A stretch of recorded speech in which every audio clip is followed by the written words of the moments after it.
وضو کے اندر اللہ تعالیٰ نے 3 مرتبہ ہاتھ دھونے کا، ہاتھ، پاؤں، چہرہ، پاؤں، یہ سب جو دھونا کتنی مرتبہ؟ 3 مرتبہ، وہی سنت ہے۔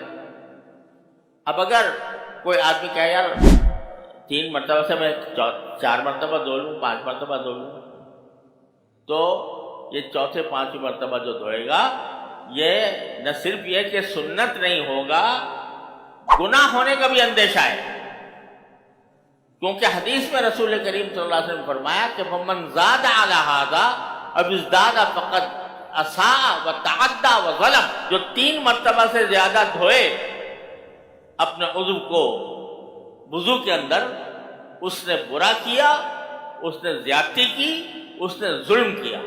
کیوں بھائی؟ اگر چوتھی مرتبہ دھو لیں تو چوتھی 5ویں مرتبہ دھو لیں تو اور زیادہ ہی کچھ صفائی ہوگی نا، اور مخصوص صفائی ہے۔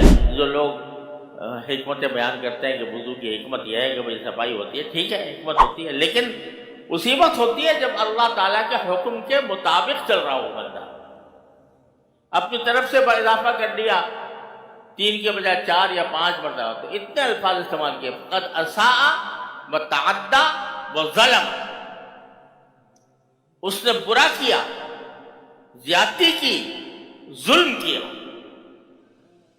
کیوں؟ اس لیے کہ میرے بھائی تم اپنی خواہش کے پیروکار نہیں ہو، کسی کا حکم کے متبع ہو۔